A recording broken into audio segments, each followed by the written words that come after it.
এর জন্য দেখেন না ইউটিউবের মধ্যে এমন বক্তা আছে যারা বলে আল্লাহর নাম এবং নবীর নাম একসাথে থাকতে পারবে, দেখছেন? আর একটু জোরে বলেন না। বলে কেন? বলে পাশাপাশি থাকলে সমান হয়ে যাচ্ছে। আমি বললাম যে এই জন্য তো তোমার গালও দুইটা হওয়া দরকার। গাল কয়টা দরকার? একটা দিয়ে আল্লাহ বলবে, আরেকটা দিয়ে কি বলবে? কারণ আমি যখন ফিলার একটাতে আল্লাহ লাগাইছি আর একটাতে রাসূল মুহাম্মদ সাল্লাল্লাহু আলাইহি ওয়াসাল্লামের নাম লাগাইছি, এটা যখন তুমি বলতেছো পাশাপাশি সমান সমান থাকলে লা ইলাহা ইল্লাল্লাহ মুহাম্মাদুর রাসূলুল্লাহ পাশাপাশি থাকলে শিরক হবে, তো তুমি এক গালে দুটোটা একসাথে কেমনে উচ্চারণ করবে? এই জন্য তোমার জন্য দুইটা মুখের দরকার। যেহেতু তুমি মুনাফিক, মুনাফিকের মুখ কয়টা লাগে? দুইটা তো এমনি আছে, জাহের করে দিলে আরো ভালো। একটা দিয়ে আল্লাহ জিকির করো, আর একটা দিয়ে বলবা লা ইলাহা ইল্লাল্লাহ। তো শিরক না হওয়ার জন্য আরেকটা লাগবে, এটা দিয়ে বলতে হবে মুহাম্মাদুর।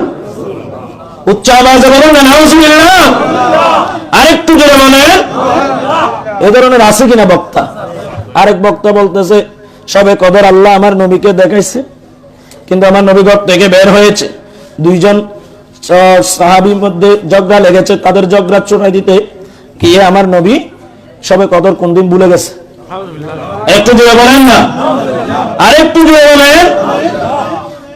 আমার নবী ভুলে যায়, এই কথা যদি একবার কেউ বলে ফেলে তাহলে তো সেই ইসলামের একেবারে গোড়ায় কি করে দিল। কেন? আমার নবীর ভুল হয় না। সানুকরিউকা ফালা তানসা। আল্লাহ বলছেন হাবিব আমি আপনাকে পড়াচ্ছি, আমি আপনাকে পড়াবো যাতে কোনোদিন আপনার ভুল না হয়। জোরে বলেন না সুবহানাল্লাহ। আমি আপনাকে পড়াচ্ছি, আপনাকে পড়াবো, আপনার ভুল হবে জোরে বলেন না। আপনি কখনো ভুলবেন?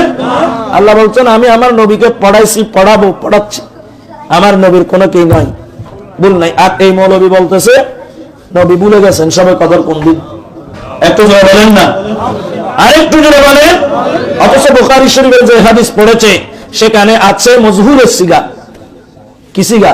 নসিতু নাই, নসিতু নেই, নুসিত আছে, যে আমাকে বুলিয়ে দেয়া হয়েছে। আমাকে কি করে দেয়া হয়েছে? বুলিয়ে দেয়া হয়েছে। অর্থাৎ আল্লাহ আমাকে এটা বলতে কি করেছেন? নিষেধ করে দিয়েছেন। এটা আমার থেকে আল্লাহ সুকুত রাখতে বলেছেন। জোরে বলেন না সুবহানাল্লাহ। অর্থ হবে এভাবে, কিন্তু তার কাছে নবীজির হাকিকত সম্পর্কে সে না জানার কারণে, নবীজিকে সে যথাযথভাবে না চেনার কারণে সে বলে দিল নবী ভুলে গেছেন। আরেকটু জোরে বলেন না। তাহলে এই ধরনের মৌলবী থেকে আপনাকে দূরে থাকতে হবে। ঠিক তেমনি ভাবে ওই যে এলমের দ্বারে কাছে নাই কিন্তু সুফি সাধক হয়ে বসে আছে, তাদের থেকেও কি থাকতে হবে? দূরে থাকতে হবে। দুইটাই সমান কি? দুইটাই সমান ভয়ঙ্কর। এমন জায়গায় আসতে হবে